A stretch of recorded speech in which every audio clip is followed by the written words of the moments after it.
देखो रिकॉर्डिंग शुरू हो गई ना। जी सर, हो जी। तो अभी 9 प्रकार की तुष्टियों के विषय में बता रहे हैं, है ना। कौन कौन 9 प्रकार की तुष्टियां।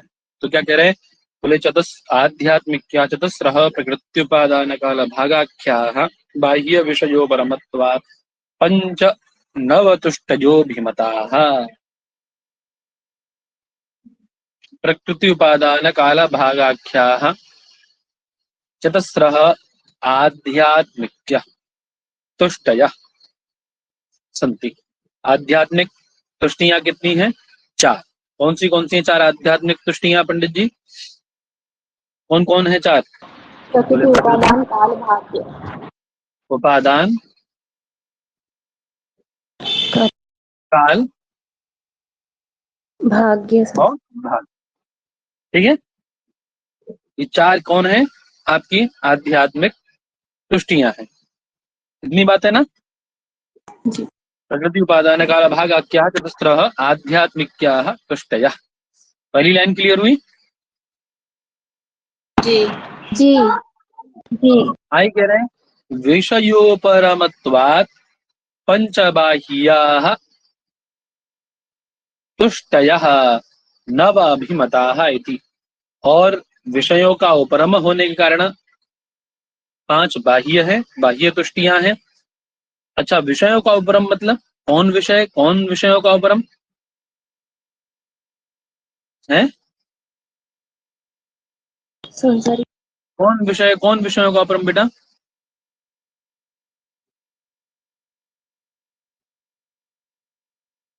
जो जितने भी आपके बाह्य विषय हैं, उन बाह्य विषयों में दोष दर्शन होने से उनसे निवृत्ति हो जाना, है ना।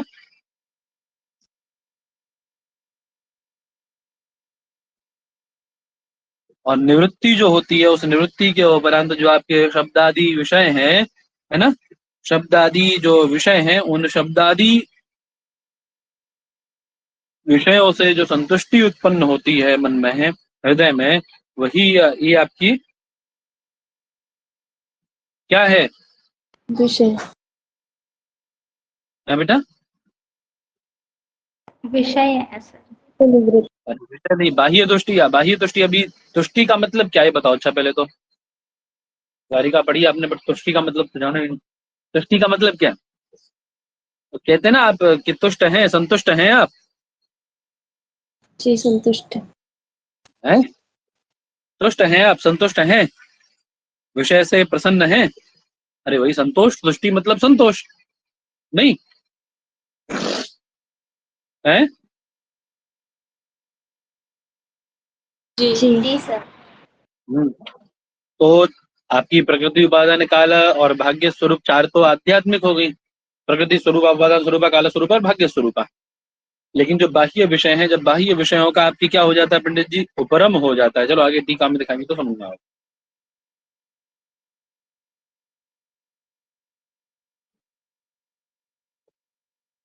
क्या कह रहे हैं? प्रकृति उपादान काल भागाख्या अर्थात प्रकृति उपादान काल और भाग्य इति आख्या अर्थात ये नाम वाली 4 क्या है? आध्यात्मिक्या तुष्टया संतोषा सन्ति। आध्यात्मिक संतोष है। विषयोपरमत्वात्, विषयों का उपरम हो जाने के कारण, विषयेभ्यो उपरम मतलब विषयों का उपरम कैसे होगा? तो कह रहे हैं विषयेभ्यो दोष दर्शन निबंधन निवृत्ति दर्शनात्। विषयों में जब आप क्या देखने लग जाते हैं पंडित जी? बाह्य विषय जो भी है दोष दिखाई देने लग जाते हैं। दोष दर्शन होता है जब, ठीक है ना। तो दोष दर्शन होगा, जब दोष दिखेंगे तो उससे निवृत्ति होगी ना। अरे कोई भी व्यक्ति है, यदि किसी से में पृथक होना है, यदि कहीं दूर जाना है, अलग होना है, तो उससे दूर जाने का, अलग होने का सबसे अच्छा तरीका क्या है? आप कब अलग हो सकते हैं उससे? आपकी बहुत आसक्ति है, यदि बहुत लगाव है उससे, इसमें है, यदि आपको उससे दूर होना है तो क्या रास्ता है उससे दूर होने का? जब तक इसमें दूर हो पाइएगा, नहीं हो पाएंगे। है तो उसमें यदि दोष जिस दिन दिखने लग जाएंगे, उस दिन आप अपने आप से दूर होने लग जाएंगे। अरे तो ये ऐसा है, ऐसा ऐसा है ना। अरे मान लो आपका मित्र है कोई, सखा है, सखी है, अरे ये तो बहुत लालची है, ये लोग बहुत ऐसा करती है, अपने विषय में सोचता है, अपने विषय में सोचती है। जिस दिन आपको ये समझ में आने लगा उसके विषय में, बोले हम तो इसकी सब बात मान लेते हैं, हमारी कोई बात ही नहीं मानता है ये, है। तो ऐसा करके उस दिन आप अलग अलग। तो वही विषय जो है, उन विषयों में क्या देखने के बाद, बोले दोष दर्शनात्, दोष दर्शन। जिस दिन आपको दोष दर्शन होने लगेगा, दोष दिखने लगेगा है, और दोष दर्शन होने से क्या होगा, बोले निबंधन निवृत्ति दर्शनात् पंच, जो आपके अंदर अंतर हृदय है, अंतरात्मा है, उसमें उससे निवृत्ति होने लग जाएगी, है ना, उसके अंदर संतोष होने लग जाएगा। तो जो बाह्य है आपके, बाह्य कौन कौन है बाह्य, बोले शब्दादि बाह्य विषय न, शब्दादि जो बाह्य विषय, शब्द स्पर्श रूप इत्यादि जो बाह्य विषय है ना। तो उन पांच होने के कारण आपकी तुष्टियां भी कितनी है, पांच ही है। वही बात देखिए कह रहा, बाह्य विषयों में दोष दर्शन प्रयुक्त उनसे निवृत्ति हो जाने के अनंतर मन की जो शब्दादि पांच विषयों द्वारा संतोष होता है, शब्दादि विषयों से जो मन आपका अलग हट जाता है, वैसे तो आपकी रागता प्रवृत्ति है शब्द स्पर्श रूप रसगंध इत्यादि में, लेकिन जिस दिन आपको दोष दिखने लग जाएगा उनमें, तो आपकी रागता निवृत्ति जो जो प्रवृत्ति थी वो निवृत्ति होगी कि नहीं होगी, बताओ। हिंसा आदि दोष दिखने लग जाएंगे उनमें, क्यों जी पंडित जी, जी सर। है उस दिन निवृत्ति होगी कि नहीं होगी, आपकी निवृत्ति होगी, है ना। और निवृत्ति होगी तो वही बात कह रहे हैं, तो जो संतोष होता है उन बाह्य विषयों के पांच होने के नाते तुष्टियां भी कितनी है आपकी, 5 प्रकार की है। 5 पांच सर। प्रकार की। ठीक है, बात समझ में आ गई।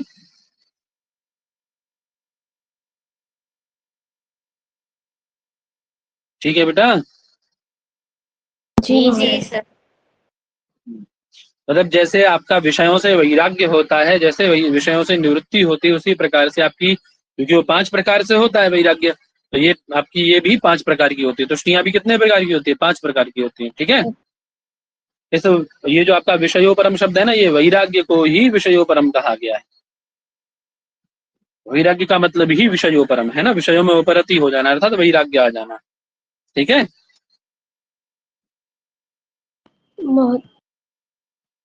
समझ में बात।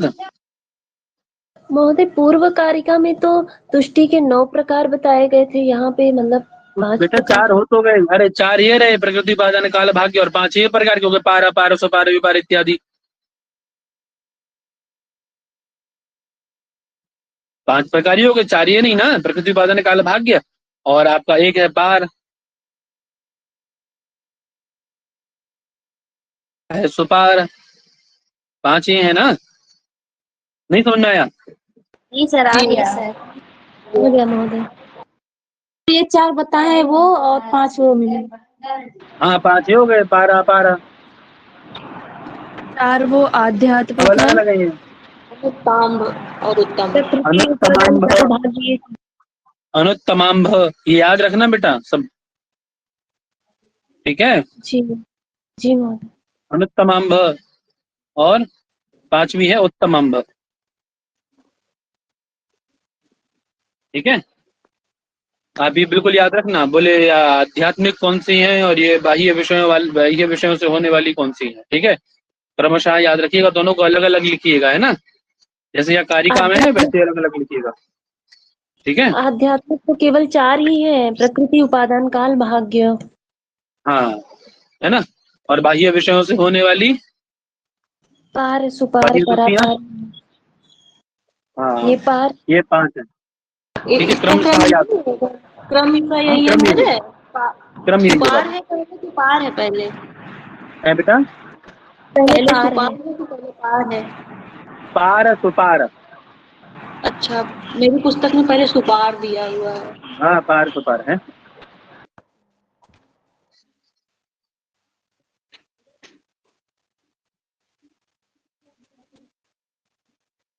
ये बता रहे थे कि 5 प्रकार के विषय, यहाँ आई थी ना हमारी बात अभी, देखो ये विषय वाली, बोले 5 प्रकार के विषय हैं, 9 प्रकार की तुष्टियां हैं, 5 प्रकार की हैं। कारिका में वैराग्य को विषय ब्रह्म शब्द से कहा गया, शब्द स्पर्श रूप रस गंध ये 5 विषय हैं, और इनसे उपरम होना भी 5 प्रकार का है। 5 प्रकार के उपरम कौन से, बोले अंजन रक्षण क्षय भोग हिंसा। ठीक है, 5 प्रकार की इनके उपरम है, और ये 5 प्रकार की आपकी क्या है, तुष्टियां हैं। अब यहाँ अलग अलग लिखा है, आप लोग टीका में पढ़ लीजिएगा अपने आप से, बोले पार कब होती है, हिंदी में लिखा है, सब एकदम अच्छे समझ में आ जाएगा। ठीक है ना। जी जिस पीडीएफ सर्टिफिकेट पढ़ा रहे हैं। पहली पार है, दूसरी सुपार है, तीसरी पारा पार है, ये देखो है ना, तनोत्तमाम है और अंतिम उत्तमाम है। ठीक है, उत्तम। चल समझ में आई बात। अब अष्ट सिद्धि बताते हैं, नवतुष्टियां तो हो गई, अब अष्ट सिद्धि बता रहे हैं। क्या कह रहे हैं, जी। पढ़ी कारिका को, कारिका पढ़ा करिए आप लोग, पढ़ी कारिका। ऊह शब्दोद्येरब दुःख विघाताः त्रयः सुहृत् प्राप्तिदानं च सिद्ध्यौ अष्टौ सिद्धयो अष्टौ सिद्धे पूर्वोऽङ्कशः त्रिविधा अंकशः त्रिविधा। अंकशः अंकुशः होगा यहाँ पे, अंकुश शब्द है, अंकुश शब्द है ना। जी अंकुश है, जी अंकुश है। सर जी अंकुश। पूर्वोऽङ्कुशः त्रिविधा, अर्थात ऊह शब्द अध्ययन, ठीक है, तीन हो गए, और दुख विघाता त्रय, तीन प्रकार के दुख होते हैं ना, तीन प्रकार के दुख पढ़ के आए आज आरंभ में, आध्यात्मिक दैहिक आदि भौतिक, उन तीन प्रकार के जी। दुखों का विघात। ठीक है, तो कितने हो गए, तीन और तीन छह हो गए, तीन ये और तीन ये छह हो गए ना। जी। ठीक है, सुहृत प्राप्ति कितने हो गए, 7। 7, और सात दान सात कितने हो गए, 8 8 8 8। ठीक है, वही कह रहे हैं, इति अष्टौ सिद्धे, अष्ट सिद्धया, अष्टौ सिद्धया, 8 सिद्धियां। ठीक है ना, इति अष्टौ सिद्धया, कौन कौन सी है, ऊह शब्द अध्ययन, तीन दुख विघात, सुहृत प्राप्ति और दान। बात समझ में आ गई जी सर। सबको। जी जी भैया। महोदय, जो कल आपने अणिमा महिमा लघिमा वाला बताया था वो वाली यहाँ पे नहीं है क्या? वो अलग है पंडित जी, जी। वो अलग है, वही तो बता रहा था मैं।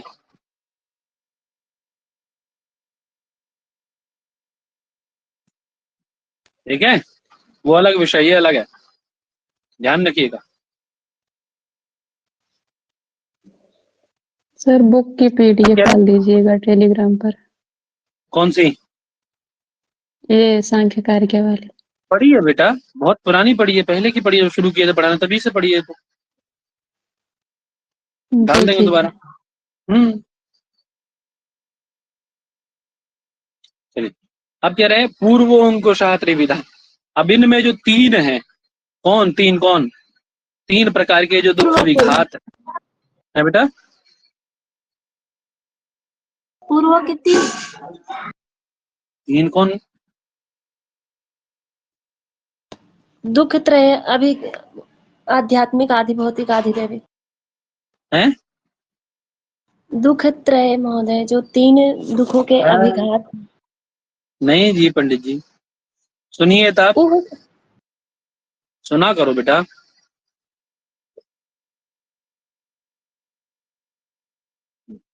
अब इनमें से तीन जो है, तीन जो आपके दुख विघात हैं, ये तीन मुख्य हैं, ठीक है ना, प्रधान है।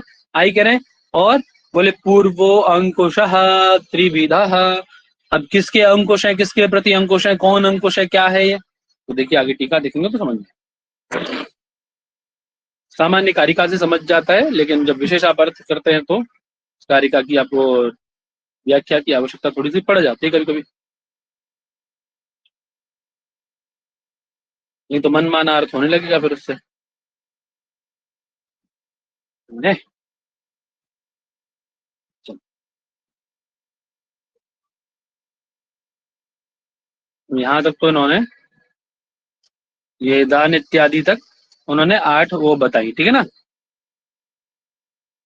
त्रयः दुग्ध विघाताः, अर्थात आध्यात्मिक आदि भौतिक आदि दैविक पूर्वोक्त दुख ध्वंसा इमा एवं तिस्रो मुख्याः, तीन मुख्य सिद्धियां हैं, बात क्लियर है। इनमें से 8 में से 3 मुख्य कौन सी हैं, ये दुख विघात जो है 3, ठीक है। जी सर। जी भैया। आई कह रहे हैं सिद्धे है पूर्वो अंकुशः त्रिविधा, यही व्याख्या में इस भाग की देखनी थी। कह रहे सिद्धे अर्थात 8 प्रकार की जो सिद्धियां हैं, इनमें जो पूर्वोक्ता त्रिविधा विपर्यय अशक्ति तुष्टि सिद्धि स्वरूप त्रिप्रकार, तीन जो प्रकार बताए गए हैं, कौन कौन से, विपर्यय अशक्ति तुष्टि और विपर्यय अशक्ति और तुष्टि, ये 3 प्रकार जो हैं, अरे 4 प्रकार की आपका वो था ना प्रत्यय सर्ग, विपर्य तक अशक्ति तुष्टि और सिद्धि स्वरूप वाला। हाँ सर। इनमें जो पूर्व के 3 हैं, विपर्य शक्ति और तुष्टि, ये 3 प्रकार हैं, है ना। ये क्या है, पूर्वोक्ता त्रिविधा विपर्य शक्ति तुष्टि सिद्धि स्वरूप 3 प्रकार जो है क्या है ये, बोले अंकुशः इव सिद्धेः प्रतिबंधकः। ये जैसे एक अंकुश होता है ना मोदनमत्त हाथी को रोकने के लिए, है उसको अंकुश, अंकुश मतलब एक कीला होता है, जब हाथी एकदम इधर उधर भागता है ना बौखला करके, तो उसको रोकने के लिए जो महावत होता है ना, वो उसको रोकने के लिए उसके ये मस्तक पे ऊपर उसका प्रहार करता है अंकुश का, समझे, हाथी को नियंत्रित करने के लिए उसके वहां मारा जाता है वो। तो जैसे उसके प्रति वो अंकुश होता है, उसी प्रकार से ये जो 3 है आपके विपर्य शक्ति तुष्टि, है ना, ये भी अंकुश के जैसे ही, अंकुश इव सिद्धेः प्रतिबंधकः, अंकुश के जैसे सिद्धि के क्या है पंडित जी, क्या है, प्रतिबंधक है सिद्धियों में, समझे। जी सर। हाँ अभी लग गया होगा ना एकदम। विघ्न डालती हैं। यथा जैसे अंकुशेन शासितः अश्वाधि वश्या भवति, जिस प्रकार से अंकुश के द्वारा शासित होता हुआ अश्व इत्यादि वश में कर लिया जाता है, उसी प्रकार से विपर्य शक्ति तुष्टि सिद्धि भी सिद्धेः प्रतिरोधा जायते, उसी प्रकार से विपर्य शक्ति तुष्टि के द्वारा सिद्धि में भी प्रतिरोध उत्पन्न पंडित जी किया जाता है। बात समझ में आ गई जी महाराज जी, सर। ठीक है। जी महोदय। हाँ सर। नई बात कह रहे हूँ, कौन कौन विद्वान है।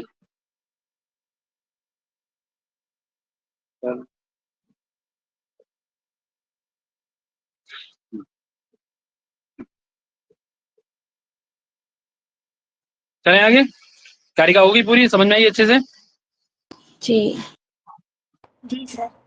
आप लोग जो चाहें तो एक काम कर सकते हैं, यहाँ से जैसे आप लोगों को कोई कोई विषय ऐसा पढ़ाया जा रहा है ना टीका से, तो उसको हिंदी में प्रश्न के रूप में 1 लाइनर या 1 लाइनर प्रश्न और उत्तर के रूप में लिख सकते हैं, ठीक है, अपना प्रश्नोत्तर के रूप में लिख सकते हैं। चलिए, प्रतिदिन के पाठ से यदि आप अपने आप से भी 2-2, 3-3, 4-4 प्रश्न बनाओगे तो आप लोगों को अच्छा रहेगा, एक बुद्धि बनेगी किस प्रकार से प्रश्न बनाया जाता है और किस प्रकार से प्रश्न बनता है, समझे। पढ़ने के उपरांत जब पाठ लगाते हैं ना, तब अभी पाठ में ही नहीं बनाने बैठ जाना, पता पड़े पाठ पूरा हो गया समझ में ही नहीं आया कुछ भी, प्रश्न बनाने के चक्कर में जाएगा, है ना।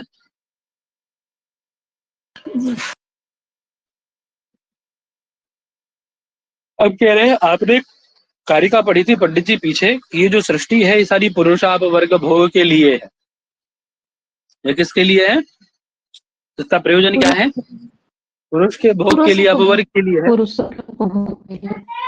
ये सृष्टि जो की गई है ना। अब इस सृष्टि की आवश्यकता क्या है ना। 2 प्रकार से सृष्टि को लेके चले थे, अब द्विविध सृष्टि की थी ना आपने, अब कह रहे हैं उसमें जो 2 प्रकार की आपने सृष्टि अलग अलग की गई है आपकी, तो द्विविध सृष्टि की आवश्यकता क्या है, एक प्रकार की सृष्टि से काम नहीं चल सकता है। अरे पुरुष को अपवर्ग चाहिए ना, मोक्ष चाहिए ना पंडित जी, पुरुष को क्या चाहिए आपके, मोक्ष चाहिए। अब मोक्ष की प्राप्ति हम सामान्य तरीके से करा देते हैं, क्या दिक्कत है आपको बताओ। मोक्ष की प्राप्ति हमारे एक ही तरीके से हो जाएगी, तो अलग अलग से ऐसे क्या, ये 50 तरीके से ये मानने से क्या लाभ है, उसका क्या मतलब, इसमें बुद्धिमानी है, ये बताइए हमें, कोई बुद्धिमानी है उसको मानने में, ऐसा ये आवाज आ रही मेरी।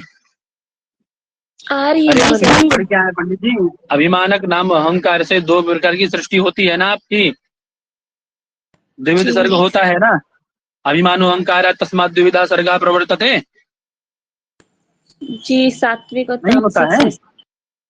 हैं, उसी को भाव सृष्टि और लिंग सृष्टि कहा जाता है, 2 प्रकार का सृष्टि होती है आपकी।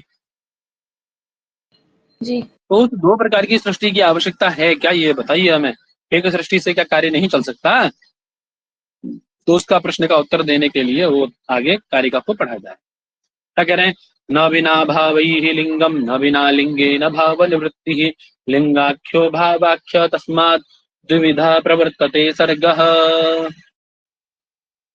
भावैः विना लिंगम न। चलो टीका में देखते हैं सीधे।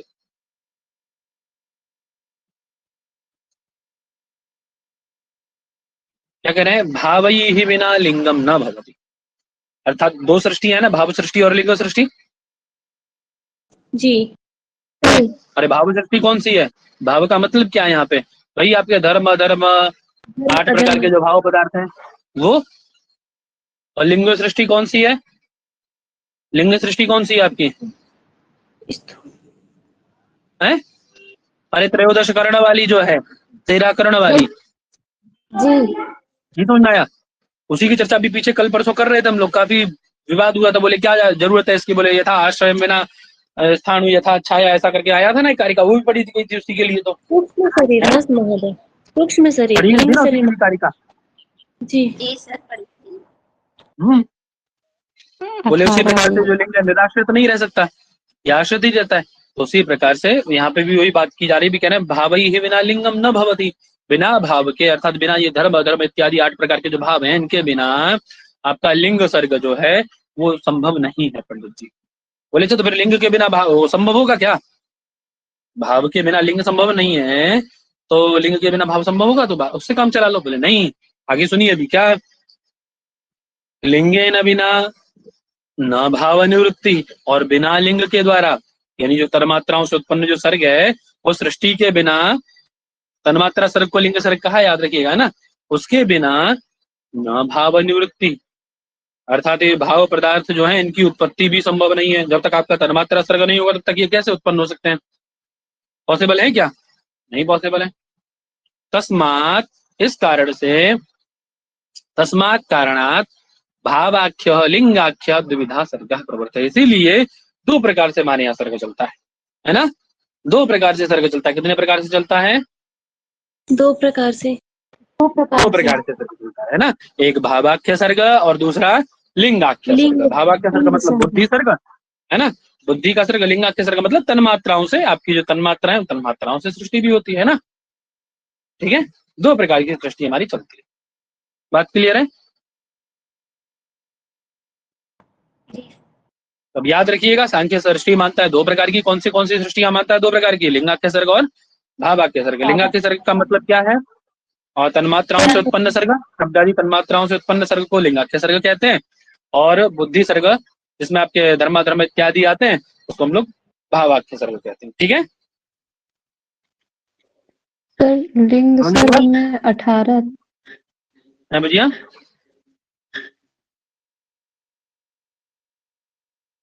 जो माने गए हैं वो सब मिलाकर है ना। आवाज कट रही है आपकी पंडित जी।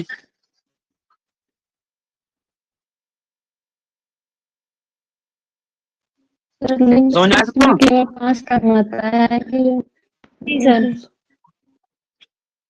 5 तन्मात्राएं केवल आएंगी? क्या 5 तन्मात्राओं से सृष्टि संभव है? नहीं 13 है सर। 13 तन्मात्राएं कब से 13 में आने लगेंगी? 13 नहीं महोदय, तन मात्राएं तो सिर्फ 5 है। तो फिर चलिए, अब बता रहे हैं आपने ये जो, अब हमें उससे तो मतलब है नहीं। हमें तो जो लौकिक सर्ग दिखाई दे रहा है हमारा भौतिक सर्ग, उससे मतलब है। हमें अब ये बता दीजिए, हमारा जो सर्ग है ये क्या है, कैसा, ये कैसे चल रहा है, क्या मतलब है इसका? है बस आप एक बात याद रखिए कि दोनों जो सर्ग है आपके, लिंगाख्य सर्ग हो चाहे भावाख्य सर्ग हो, दोनों परस्पर एक दूसरे पर आश्रित है, अर्थात अन्योन्य आश्रित है। ठीक है, दोनों को एक दूसरे की आवश्यकता है पंडित जी। समझ आ रही बात? ठीक है, जी महोदय। आगे चल रहे हैं। क्या कह रहे हैं? अष्ट विकल्पो देवैः तय्यग योनयश्च पंचधा भवति मानुष्यश्च एकविधा समासतो भौतिकः सर्गः। भौतिक सर्ग के विषय में चर्चा चल रही है। क्या कह रहे हैं? कौन कितने प्रकार का? तो कह रहे हैं देवः अष्ट विकल्पो भवति। जो दैव सर्ग होता है, देवताओं की सर्ग मतलब सृष्टि होती है, वो कितने प्रकार की होती है? देव सर्ग कितने प्रकार का है? बोले अष्ट विकल्पः भवति। देवताओं की सृष्टि 8 प्रकार की। अब 8 प्रकार कौन से आगे बताएंगे सर। त्रियग योनि होगी। बोले तैरियग योनयश्च पंचधा भवति। 5 प्रकार की त्रियग योनि होगी। ठीक है, पशु पक्षी मृग सर्प वृक्ष इत्यादि, है ना। और हमारी सृष्टि कितने प्रकार की है पंडित जी? एक प्रकार की बस। प्रकार की। यही संक्षेप में बताया गया भौतिक सर्ग, ठीक है। तो कुल मिला के भौतिक सर्ग कितने प्रकार का हो गया? कितने प्रकार का हो गया? अरे 8 देवताओं का, 5 त्रियज्ञ योनियों का, एक आपका, कितने हो गए? 8 से 14, कुल 14 प्रकार का। भौतिक सर्ग कितने प्रकार का? 14 प्रकार का। 14 प्रकार का। अब उसमें पूछा जाए 14 में से देवताओं का कितने प्रकार का, मनुष्य का कितने प्रकार का, त्रियज्ञ योनियों का, तो अलग अलग बता पाएंगे, ठीक है। जैसे प्रश्न भरे वैसे उत्तर आना चाहिए हर प्रकार से।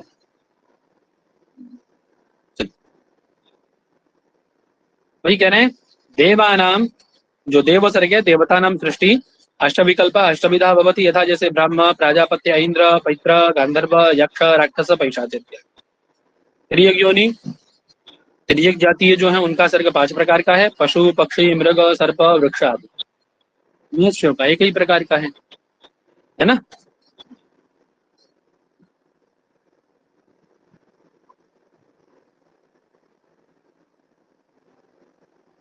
ये बता रहे हैं समाज संक्षेप में, भौतिक सृष्टि 14 प्रकार की है, जिसमें ब्राह्मण प्रजापति इंद्र पैत्र गांधर्व यक्ष राक्षस तथा पैशाच 8 प्रकार की देव सृष्टि है ना।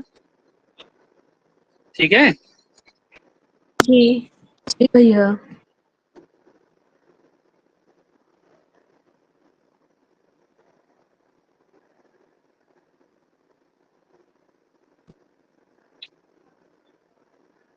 देखिए कितना अच्छा लिखा है, गजब।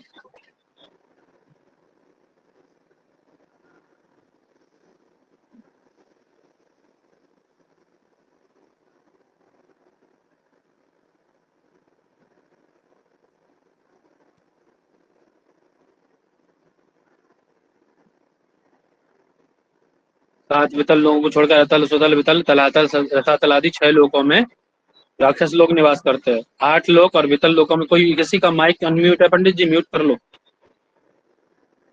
वितल लोकों में भूत प्रेत पिशाच ब्रह्म राक्षस कुष्मांड विनायक आदि लोग रहते हैं।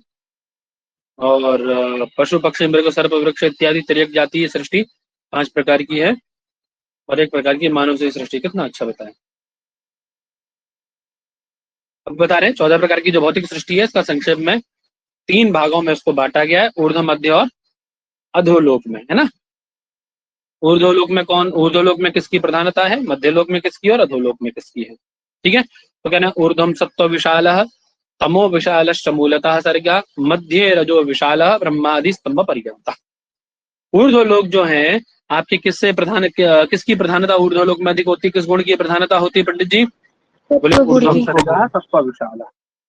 ऊर्ध्वम सर्गा, ए बाबू पानी ले आने जरा।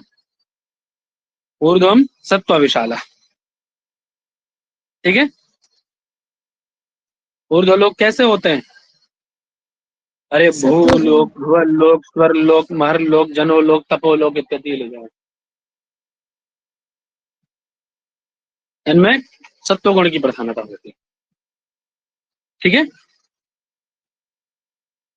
ठीक है पंडित जी। जी और मूलतः यानी अधोलोकों में, मूल लोकों में किसकी प्रधानता होती? बोले तमो विशाला मूलतः सर्गा, तमोगुण की प्रधानता होती। तमो मूलतः कौन? वही अतल वितल सुतल रसातल तलातल बहातल और पाताल इत्यादि, इनमें तमोगुण की प्रधानता होती। राक्षस लोग रहते हैं उसमें। और ये मध्य लोग जहां हम लोग रहते हैं उसमें पृथ्वी में रजो विशाला, रजोगुण की प्रधानता होती है ना। इस प्रकार से 3 प्रकार से इन्होंने स्थान के आधार पे भी 3 प्रकार से उन्होंने बांट दिया लोग को, ठीक है। ठीक है पंडित जी। सोयम सर्गः ब्रह्मादि स्तंभ पर्यंतः। ऊर्ध्वलोक किसका है? ब्रह्मादि जो लोग हैं ना। अरे आवाज आ रही है मेरी? आ रही है। ब्रह्मा से लेके स्तंभ पर्यंत, स्तंभ पर्यंत मतलब आपके लता वृक्ष गुल्म इत्यादि हैं उन तक का आपका 3 भागों में सत्वरजतम करके ऊर्ध्व अधो और मध्य लोक के रूप में डिवाइड कर दिया है, ठीक है। स्तंभ मतलब स्थावर इत्यादि पर्यंत। ये जो भौतिक सर्ग है, लिंग सर्ग, भाव सर्गो, भूत सर्गो, देव सर्गो, मानुष तैर्य योना है, एक प्रधान करता षोडश विधा सर्ग। उस प्रकार से आपको 16 प्रकार में बांट लेंगे। अभी अभी कितने भागों में बांट लिया उन्होंने? 3 भागों में बांट दिए। ठीक है, ये जो सर्ग है ब्रह्म से लेकर स्तंभ रहता स्थावर पर्यंत 3 भागों में रहता है। समझ नहीं बात? जी सर। वही चतुर्दश भुवनात्मक ब्रह्मांड में दम, 14 भुवन वाला ये जो ब्रह्मांड है, ये 7 ऊपर है इससे, ये मध्य में पृथ्वी है, 7 ऊपर 7 नीचे, है ना। तो चतुर्दश भुवनात्मक ये जो ब्रह्मांड है, सत्व विशाल है, रजो विशाल है और तमो विशाल है। ठीक है, ठीक है पंडित जी। जी सर।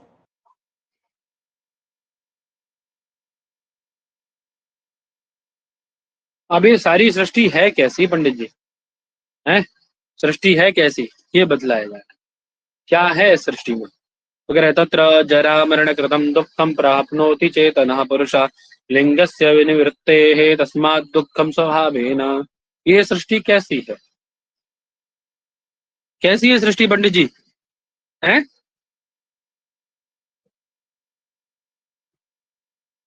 आवाज आ रही है मेरी? दुख तत्र, तत्र मतलब कुत्र? कितने Yes, प्रकार की आपको ये सृष्टि बताई है ना। चाहे वो देव सृष्टि हो, चाहे मनुष्य सृष्टि हो, चाहे त्रियुग योनि सृष्टि हो, कोई भी सृष्टि हो, उन सृष्टियों में, सृष्टिषु, उन सृष्टियों में लिंगस्य अविनिवृत्ते है। लिंग की अर्थात लिंग बोलते हैं सूक्ष्म शरीर को, इसको कहा है सूक्ष्म शरीर सूक्ष्म शरीर को।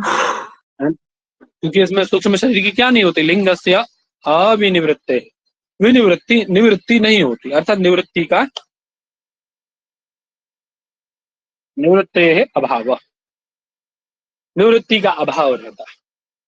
निवृत्ति का अभाव रहने से क्या होता है पंडित जी? इनमें निवृत्ति का अभाव रहने से क्या होता है?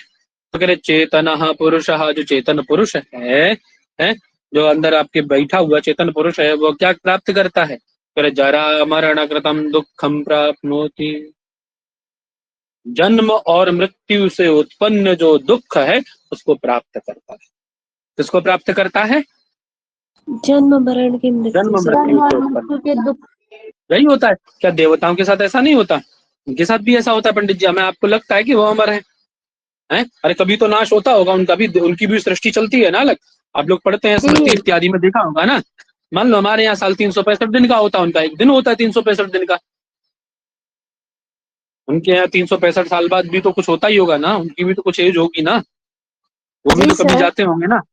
तो जरा मरण करे तो दुख से तो वो भी व्याप्त है ना, उनके अंदर बैठा हुआ भी चेतन पुरुष उससे व्याप्त है ना। बताइए। जी सर। जरा मरण कृत जो दुख है उस दुख को वो भी तो प्राप्त करता है ना। जी जी और ऐसे ही प्राप्त नहीं करता। बोले कैसे प्राप्त करता? बोले जरा मरण कृतम दुखम स्वभावेन प्राप्नोति, स्वभावेन प्राप्त करता है। अतः ये जो सृष्टि है ये भी कैसी है? दुखमय है, इसीलिए, है ना। ये जो अंदर चेतन पुरुष है, इसको स्वाभाविक, इसको कोई उत्पन्न नहीं करता, इसको स्वाभाविक दुख है। अब आप ऐसे दुखालय में बैठे हुए हैं और इस दुखालय में बैठ करके आप सुख की कामना करते हैं, ये तो भगवान का धन्यवाद करिए, उस परम पिता का, उस ईश्वर का, कोई जो भी शक्ति इसको चला रही है संसार को, कोई तो शक्ति है संसार में। साइंस लोग कहते हैं, साइंस वाले लोग कहते हैं कि ऐसा कुछ नहीं है, ये एक नियम में बंधी हुई है सृष्टि। अच्छा एक बात बताइए, नियम में बांधने वाला भी तो कोई होगा ना उसमें?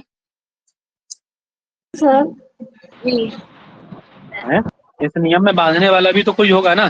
क्या कोई संसार की कोई एक चीज बता दीजिए हमें जो नियम में अपने आप से बन गई हो, कोई भी एक चीज नियम से बन गई हो अपने आप से संसार की? ऐसा कुछ भी तो नहीं अपने है। आप से कुछ भी नहीं संसार में ऐसा, किसी ना किसी कारण से कुछ ना कुछ होता ही है, कोई ना कोई कारण उसके पीछे रहेगा ही। वो मूर्त हो अमूर्त हो ये विषय अलग है। आप क्या कहते हैं कि मतलब ये जो नदी है वो अपने आप बह करके आ रही है नेचुरली? ऐसा नहीं, उसके पीछे भी कोई कारण है। संसार में प्रत्येक कार्य के पीछे कोई ना कोई कारण विद्यमान है पंडित जी। बात समझ में आ रही है? तो ये अपने आप तो कुछ सर भी नहीं है। हाँ बोलो। प्रकृति स्वतंत्र है और वो किसी के आश्रित नहीं है, उसे नहीं कह सकते। ये इनका विचार है ऐसा, ये इनका विचार है ऐसा पंडित जी। अब कोई तो मैं सुन रहा था कहीं तो कोई विचार कर रहे थे, बहुत मूर्ख लोग, धूर्त लोग हैं, बड़े धूर्त लोग हैं। तो चार लोग उन्होंने अपने इधर बिठाए, चार लोग इधर बिठाए, बोले देखो गीता किसने कही है, कृष्ण ने नहीं कही, काल ने कही है। कोई कर रहे थे श्लोक को, किसी को बोले ऐसा उस अध्याय में ये श्लोक में खुद कह रहे हैं, वो ये मैं नहीं करता हूँ। मूर्ख हो तुम, मूर्ख हो तुम, समझ ही नहीं पा रहे उस विषय को। अरे विषय इतना प्रौढ़ है कि यहाँ 25-26 साल के हो गए, 15-16 साल से इसमें पढ़े हुए हैं, तब नहीं समझ पाए आज तक। आप एक 4 दिन में उसको पढ़ के समझ गए हैं? क्या शब्द की महिमा को इतना आसान समझ रहे हैं आप लोग? एक शब्द को आप ऐसे समझ जाएंगे? शब्द को ब्रह्म ऐसे ही कह दिया। जिस प्रकार से ब्रह्म को नहीं जान सकते ना, न इति श्रुति ब्रह्म के विषय में जिस प्रकार से कहती है, शब्द को ब्रह्म ऐसे ही नहीं कहा। शब्द को ब्रह्म कहने के पीछे भी तात्पर्य है, उनका प्रयोजन है पंडित जी महाराज। हाँ, शब्द जैसे परत होती है ना, जैसे आपने वो देखा है ना, प्याज को देखा है, एक परत उठाओ तो दूसरी परत, दूसरी हटाओ तीसरी चौथी, ऐसा परत के अंदर परत निकलती है ना। शब्द ऐसा ही है, ये शब्द ब्रह्म भी ऐसा है। इसकी महिमा को हम आप नहीं जान सकते। आप किस बुद्धि से उसको समझ रहे हैं, आपके विषय में है वो, आप जानिए।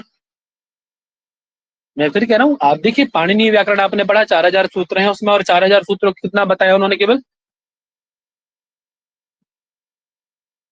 तो घोष पद में जितना जल भर जाता है उतना है पाणिनीय व्याकरण, बस उतने को पढ़ के आप अभिमान कर रहे हैं। वो भी आपको ढंग से तैयार नहीं, उसके बाद आप अभिमान कर रहे हैं 50 सूत्रों को। सोचिए इंद्र व्याकरण कितना बड़ा होगा। आप शब्द की महिमा को इतना आसान समझ रहे हैं?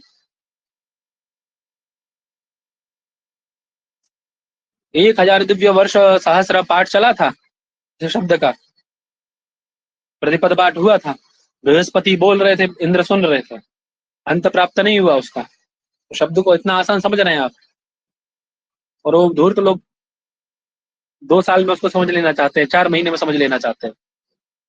क्या ही कहा जाए उन लोगों को, मिले तो सामने से समझाया जाए उनको, मूर्खों को। चलो, जितना बांध दिया उतना नहीं है। आप क्या सोचते हैं कि वेद का जितना भाष्य हो गया उतना ही है क्या? जितना उव्वट महीधर या आपके ये महर्षि दयानंद जितना कर गए उतना ही है बस? क्या उतना ही हो सकता है भाष्य? क्या उसी, वो उनकी अपनी सोच थी, उन्होंने उस शब्द को अपने अर्थ पे निकाला, वो उनकी सोच थी अपनी उस शब्द को लेकर के। क्या शब्द का वही अर्थ है जो उन्होंने निकाल दिया? नहीं सर। तब ये तो हम लोग सीमा में बांध दे रहे हैं ना उसको, ऐसा नहीं है, उसकी शक्ति अनंत है। चलिए, तो वही कह रहे हैं, ये जो सब कुछ क्या है पंडित जी? तत्र लिंगस्य अभिनिवृत्ते, क्योंकि लिंग शरीर की अर्थात सूक्ष्म शरीर की निवृत्ति नहीं होती। लिंगस्य अविनिवृत्ते है ना, अर्थात इसकी निवृत्ति अनिवृत्ते है, निवृत्ति का अभाव रहता है चेतन पुरुष की। अतः ये जो चेतन पुरुष है क्या करता है? तो चेतन पुरुष, क्योंकि निवृत्ति का अभाव है, संसार से निवृत्ति होगी नहीं, तो क्या करता है वह? क्या करता है चेतन पुरुष? बोले जरा मरण कृतम दुखम स्वभावेन प्राप्नोति। ये जरा मरण कृत जो दुख है, उस दुख को स्वाभाविक रूप से प्राप्त करता है, नेचुरली उसको प्राप्त कर लेता है। ठीक है ना? अतः ये जो आपका चैतन्य है, चैतन्य पुरुष, इसको दुख स्वाभाविक रूप से प्राप्त होता है, कोई प्राप्त नहीं कराता, नेचुरली उसको उसके भाग्य में ही लिखा है ना, वो लिखा के ही लाया है। वही कह रहे, चेतन पुरुषा जरा मरण कृतम वृद्धत्व मृत्यु कृतम दुखम स्वभावेन प्राप्नोति तस्मात् कारणात् दुखम स्वभावेन। अर्थात दुख स्वाभाविक है, आप उसको बदल नहीं सकते। आपको सुख मिल रहा है, इसका मतलब भगवान की कोई कृपा है, आपको सुख मिला है।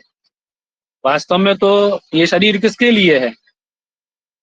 ये संसार क्या है? दुखमय है। यदि आपको सुख मिल पा रहा है तो आप पे बहुत बड़ी कृपा है परमात्मा की। और हम जिसको सुख समझ रहे हैं वो सुख थोड़ी ना है। अरे परीक्षा में पास हो जाना है, विवाह हो जाना, अपना जो जिसको हम आत्मीय चाहते हैं। सुख क्या है? अरे सुख दुख आप पढ़ते हैं ना तर्क संग्रह में, क्या है? अनुकूल वेदनीय, आपके अनुकूल कार्य हो जाना, ये सुख समझ रहे हैं आप? ये सुख नहीं है पंडित जी, दुख की शुरुआत ही यहीं से होती है। ये तो आरंभ है दुख का, समझ रहे हैं? ये तो आरंभ है दुख का। चलिए, कोई भी मतलब सुख कल्पना नहीं करा, सुख है ही नहीं कोई, ये तो सुख एक भ्रम है। हमें आपको दिखाया गया एक दिवा स्वप्न है सुख। चलिए, लगता है धीरे धीरे दार्शनिक बन जाऊंगा मैं भी। तो ये चलिए, इत्येष प्रकृतिकृतः महदादि, समझ में आया बात ना आगे पीछे अच्छे से? जी सर, आ गया।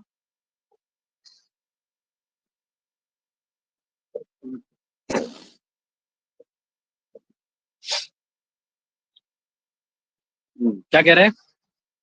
सृष्टि के कारण के विषय में प्राक्तन विभिन्न मतों का निराकरण करते हुए प्रकृति से सृष्टि कारणत्व का व्यवस्थापन, मतलब प्रकृति से ही सृष्टि उत्पन्न हुई है, इस बात को सिद्ध कर रहे हैं पूर्वोक्त दर्शनों का खंडन करते हुए। कहते हैं इति एष प्रकृतिकृतः महदादि विशेषभूत पर्यन्तः प्रकृति पुरुष विमुक्षार्थम स्वार्थम एव परार्थारंभ। ये जो सृष्टि है, ये जो सर्ग उत्पन्न किया गया है, ये कैसे उत्पन्न किया है? स्वार्थ एव परार्थारंभ। मतलब लगता तो ऐसा है कि अपने लिए किया है, लेकिन उत्पन्न किसके लिए? दूसरे के लिए किया गया है ना। इति एषः, ये जो आपको दिखाई दे रहा है, इति एषः, ये जो आपको दिखाई दे रहा है, पूर्व कथित जो जितना भी है, महत् से लेकर के आपके पंचमहाभूत इत्यादि पर्यंत जो भी है, तन्मात्रा इत्यादि भूत इत्यादि पर्यंत, है ना, महद आदि विशेष भूत पर्यंत जो भी है आपका दिखाई दे रहा है, महद आदि से लेकर के विशेष भूत पर्यंत जितना भी दिखाई दे रहा है ना, पर्यंत जो आरंभ है, यह आरंभ कैसा है? बोले स्वार्थ इव, स्वार्थ के जैसा है। मतलब ऐसा है जैसे किसी ने अपने लिए किया हो, है ना। समझ में आ रही बात? स्वार्थ इव, जैसे आपने माँ जी को देखा, माँ को वो भोजन इतनी मन से ऐसे बनाती है जैसे अपने लिए बनाना है उन्होंने, और वो अंत किसके लिए खाते कौन है उसको? कौन खाते हैं उसको सबसे पहले? सभी लोग घर। सबसे अंतिम में खाती है ना, जी है कि नहीं? तो ऐसे ही यही जो प्रकृति है वो माँ है, उसके कृत, उसके द्वारा कृत जो ये महदादि विशेष भूत पर्यंत जितना भी सर्ग दिखाई दे रहा है, ये स्वार्थ के जैसा प्रतीत तो होता है, ना ये अपने लिए कर रहा है, लेकिन वास्तव में उसमें क्या छिपा है? बोले प्रति पुरुष विमोक्षार्थम, प्रत्येक परिवार के व्यक्ति की भोक्षा को शांत करने की उसकी जिज्ञासा है, उसके अंदर लालसा है, उसके अंदर वह मातृत्व भावना है, ठीक है, ऐसा परार्थ उसके अंदर है। तो वही प्रकृति है, तो प्रकृति क्या करेगी? प्रकृति भोजन थोड़ी ना बनाएगी बैठ के, प्रकृति तो मोक्ष के लिए, मोक्ष के लिए है। तो प्रति पुरुष के मोक्ष के लिए वो क्या करती है? परार्थारंभ भवती, परार्थ को आरंभ करती है, सृष्टि को उत्पन्न करती है। बात समझ में आ गई? जी जी सर। क्लियर है आपको? चलो अभी टीका देखेंगे तो और क्लियर हो जाएगा। कह रहे पूर्व कथितः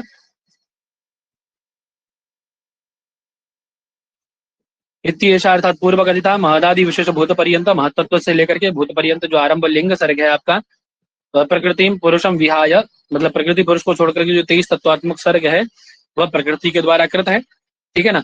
और यह प्रश्न कर रहे हैं क्यों किया है उसने, किस लिए किया, क्या आवश्यकता थी उसको करने की, है किमर्थम सर्ग प्रकृत्या क्रियते, क्यों जी? तो कह रहे हैं प्रति पुरुष विमोक्षार्थम स्वार्थैव परार्थम आरंभ, अर्थात प्रत्येक पुरुष को मोक्ष दिलाने के लिए, समझे?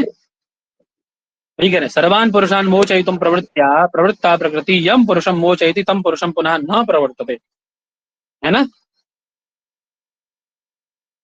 ठीक है। कभी कभी ऐसा होता है ना कि हम अपने मित्र का या अपने किसी स्नेही का कार्य इस प्रकार से करते हैं जैसे कि हमारा कार्य, हम कहते हैं ना कि चिंता मत करो, हम इतनी प्रेम से करूंगा कि जैसे मेरा ही कार्य हो, मैं अपना कार्य कह के भी जाता है ना बहुत कोई, क्या भैया कार्य कर रहे हो तो ऐसा समझ के करना, अपना समझ के करना, अपना काम समझ के करना इसको, है ना। तो ये प्रकृति भी क्या करती है? पुरुष के मोक्ष के कार्य को स्वार्थ ही वह परार्थारंभ, बात समझ में आ गई? जी महोदय। हाँ, परार्थ को भी स्वार्थ समझ के करती।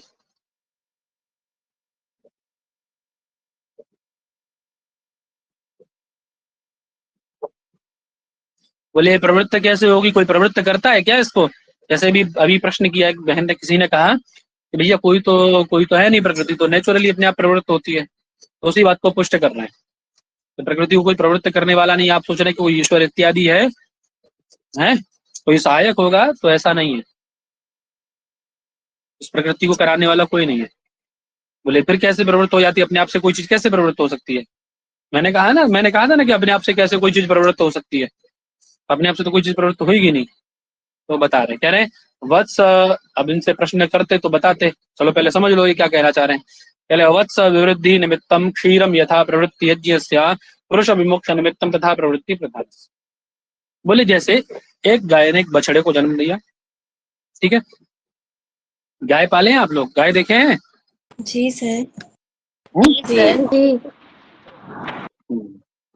तो गाय जब पालते हैं, एक मिनट रुकिए, वो घर में उसकी क्लास शुरू होने वाली होगी ना, जीके जीएस की, 4 बजे से, क्या तो बोल दो, वो शुरू कर लेगा।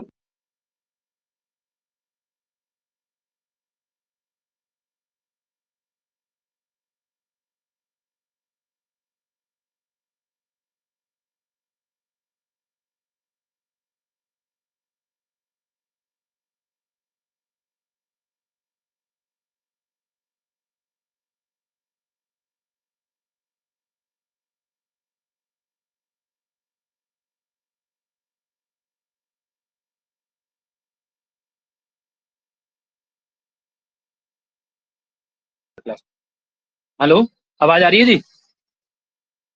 जी सर, आ रही है। हाँ, चलो इसी से पढ़ाएगा, उसी टाइप से, ठीक है? रखते हैं ना, कल करेंगे इस पर चर्चा पे। जी महोदय। प्रणाम सर।